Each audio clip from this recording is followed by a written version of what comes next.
बिस्मिल्लाहिर्रहमानिर्रहीम। तमाम देखने और सुनने वालों को मेरी तरफ से अस्सलाम वालेकुम। दोस्तों, वीडियो शुरू करने से पहले अगर आप पहली बार इस चैनल पे आए हुए हैं तो सब्सक्राइब ज़रूर करिएगा और बेल आइकन को प्रेस करना ना भूलिएगा। और इसके अलावा अगर आप मुझे फेसबुक, ट्विटर या पैट्रियन पे ज्वाइन करना चाहें तो इनकी लिंक नीचे वीडियो की डिस्क्रिप्शन में दी हुई है।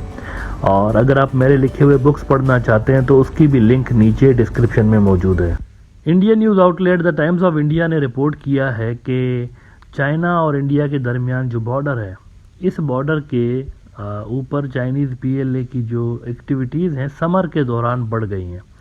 मतलब वो जो एयरफील्ड्स नहीं बना रहे थे, पुरानी एयरफील्ड्स को अपग्रेड कर रहे थे, फ़ौजों के लिए मॉडर्न विलेजेस बना रहे थे और असले के डिपो वहाँ पर बना रहे थे। इसी तरह से मॉडर्न वॉरफेयर की फैसिलिटीज़ जो वहाँ पर वो क्रिएट कर रहे थे, ये सारी जो एक्टिविटीज़ हैं ये समर के अंदर बहुत तेज़ हो गई हैं। ख़ास तौर पर द टाइम्स ऑफ इंडिया कहता है कि heightened PLA activity along LAC, और इसमें वो कहते हैं कि the ongoing summer is witnessing heightened military activity by China along with the line of actual control stretching from eastern Ladakh to Arunachal Pradesh.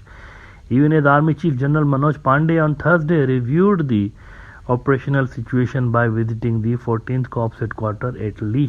तो इंटरेस्टिंग बात देखिए कि ये लीह भी गए थे और ये करगिल भी गए थे, पाकिस्तान वाले बॉर्डर पर भी गए थे कुछ रोज़ पहले इंडियन आर्मी चीफ। तो उनको अभी तक इस बात का डर ज़रूर है कि भाई टू फ्रंट वॉर आ रही है। जायज़ा लिया और ऑपरेशनल जो सिचुएशन है उसका जायज़ा उन्होंने लिया वहाँ पे। अब सवाल यहाँ पर ये पैदा हो रहा है कि समर में ये सारा कुछ हो रहा है, चाइना जो है वो तेज़ी के साथ यहाँ पर एक तो इंडिया के इलाकों के अंदर घुसा हुआ है, दूसरा वो एक इंफ्रास्ट्रक्चर वहाँ पर तेज़ी के साथ बनाता चला जा रहा है। लेकिन मैं आपको एक बात बताऊँ कि नवंबर में मोदी की मुलाकात हुई थी शी जिनपिंग से, और उस मुलाकात के अंदर मोदी एग्री करके आ गया था कि कंसेंसस डेवलप कर देंगे हम लोग। और नवंबर में वो जो मीटिंग हुई थी उसमें चाइनीज़ कहते हैं कि हमारा जो प्रेसिडेंट है ये और मोदी साहब, इनके दरमियान कंसेंसस बाली के अंदर इंडोनेशिया में जो G20 की समिट हुई थी उसमें कंसेंसस पे दोनों पहुंच गए थे। तो सवाल ये पैदा हो रहा है कि जब ये कंसेंसस पर पहुंच गए थे मोदी और शी जिनपिंग वहाँ पे, तो फिर ये सारी एक्टिविटीज़ तो उसके बाद तेज़ हुई हैं ना। मतलब वो समर की बात कर रहे हैं द टाइम्स ऑफ इंडिया के, समर में ये एक्टिविटीज़ बढ़ रही हैं। ये जो मुलाकात हुई थी ये विंटर में हुई थी शी जिनपिंग और मोदी की। तो अगर कंसेंसस पर पहुंच गए थे वो, तो अब क्यों पीएलए इतना तेज़ी के साथ वहाँ पर इंफ्रास्ट्रक्चर और ये चीज़ें बना रहा है? इसका मतलब ये है, सीधा सीधा मतलब है कि मोदी ने जो सो कॉल्ड कंसेंसस या सो कॉल्ड एग्रीमेंट कर ली है उनके साथ, वो चाइनीज़ टर्म्स पे की हुई है। इसका डायरेक्ट मतलब यही निकलता है वो वहाँ पर एग्री, जिस भी बात पे एग्री करके आया हुआ, आई डोंट नो वहाँ पर क्या बातें हुई हैं, क्योंकि अभी तक डिटेल सिर्फ ये सामने आई है कि मुलाकात हुई थी जिसको 8 महीने तक इंडिया ने छुपाया, और 8 महीने बाद भी चाइनीज़ ने उस मुलाकात को रिवील किया, इंडियन साइड ने रिवील नहीं किया।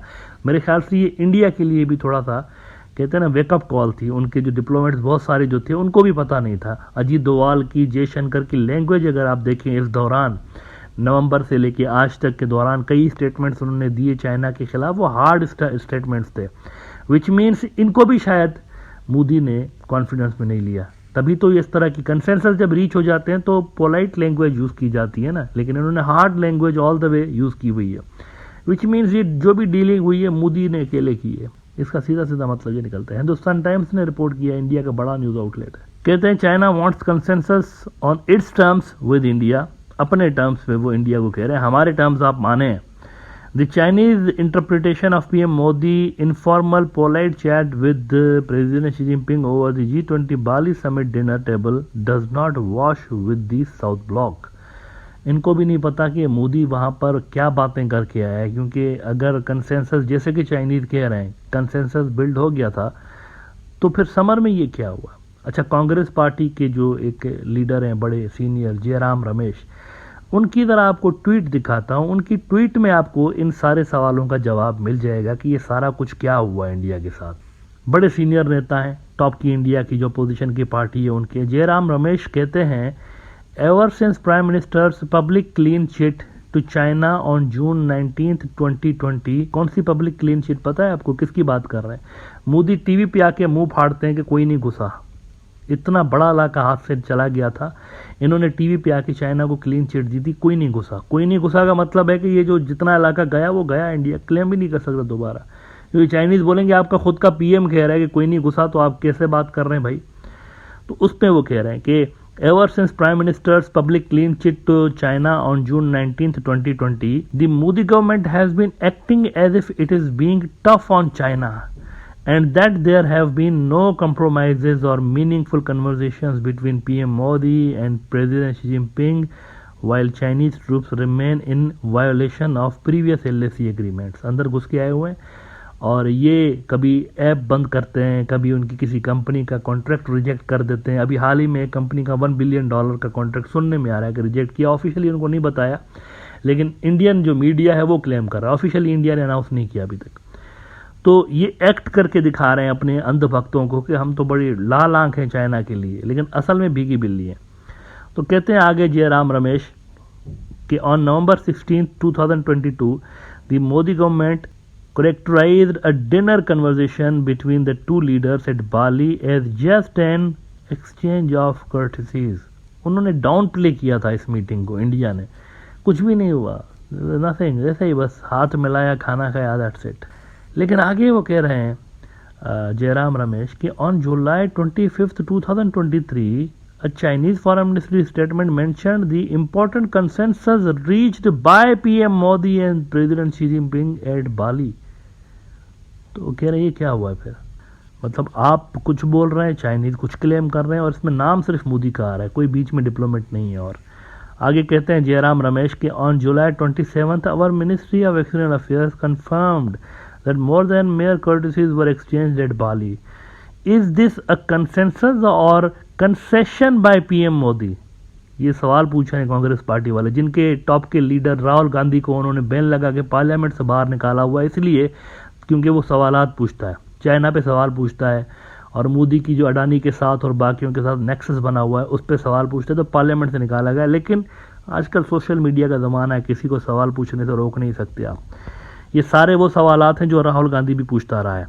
जयराम रमेश कहता है कि is this a consensus or concession by PM Modi? Will Chinese troops finally withdraw from Depsang and Demchok where they have blocked Indian patrols for more than 3 years।